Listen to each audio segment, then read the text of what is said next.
Another day, another verse. Touchdown tayo ng verse sa 1 Samuel 17:34-37. Istorya kini diha kang David sa dihang miabot siya sa panggubatan wherein ang mga Israelita wala sa komportable nga lugar. Ug walay igong kaisog nga makig-away kang Gulayat. Even si Saul walay igong katakos nga makig-away kang Gulayat. Adunay kahadlok nga nahitabo sa mga Israelita. O ganiya si David nagpaila. Giun sa pagpaila ni David ang iyang kaugalingon. Ngadto kang Saul. What is his resume? David says to Saul, I am tending the sheep of my father. And if ever lions or bears comes, I will kill them. If they carried one of my lamb out of the flocks. Ingana ang iyang gipasundayag. Usa ka maisog nga mga hiyas nga iyang gipakita sa hari. Aduna siya hiyas nga susama sa Ginoo kay gani diya sa Psalm 23 gaingon, the Lord is my shepherd.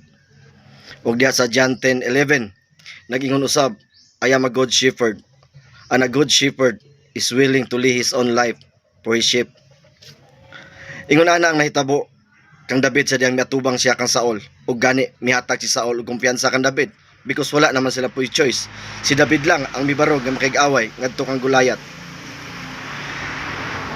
Sa diha makig-away si David sa mga leon ug sa mga uso, wala niya ginahuna ang mga delikado nga mga sitwasyon. Wala niya ginahuna ang posibleng mahitabo siyang kinabuhi. Ang iya lamang ginahuna ang iyang responsibilidad nga siya mo irresponsable niadtong maong uso o niadtong maong karnero nga iyang gibantayan. And he is willing to lay his own life just to get that sheep out from the mouth of that lion. Ingon ana siya kaisog, ingon ana siya naghatag og nagpadayag siyang kaisog ngadto kang Saul. Ang pangutana mao kani.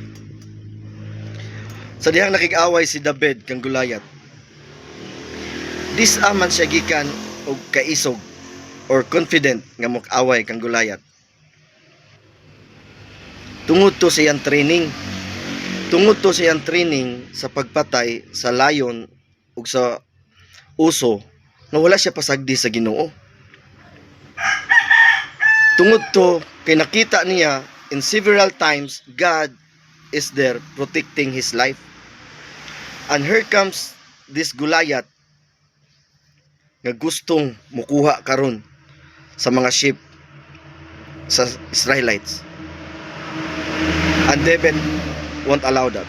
He is standing now as is that he is the shepherd of the Israelites, because ang problema adto nga time is not the platoon, it's not the armor,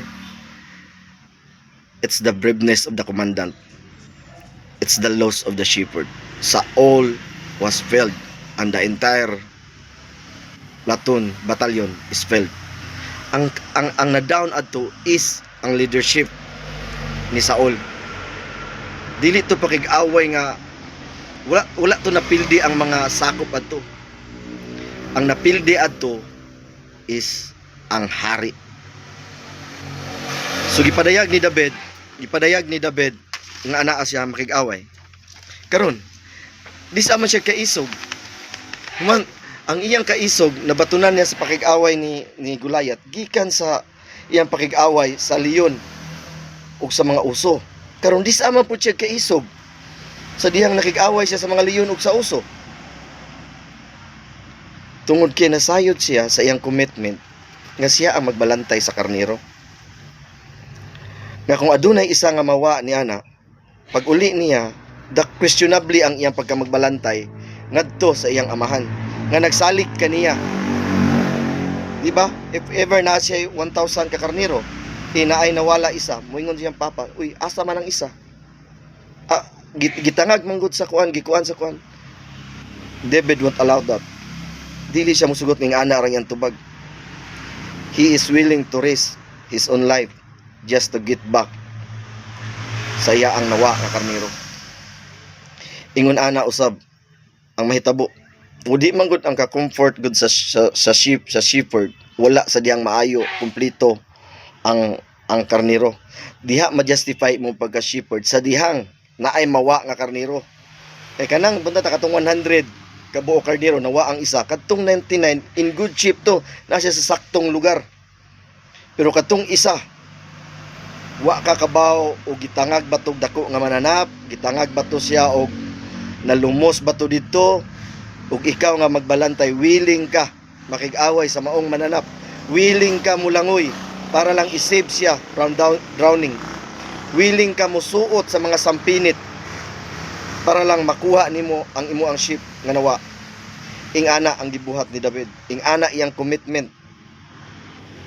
ngadto sa iyaang mga karnero. And we have our own flocks. Sa pamilya, ang amahan mao ang magbalantay sa tibok niya pamilya. Sa komunidad, ibutang ta sa usa ka barangay, ang barangay captain mao nay magbalantay sa barangay. And even to the Philippines, ang magbalantay ana mao atong presidente. Saul failed to be a shepherd when Goliath challenged them. But David stand for it, and David won the battle. And even so Jesus won the battle.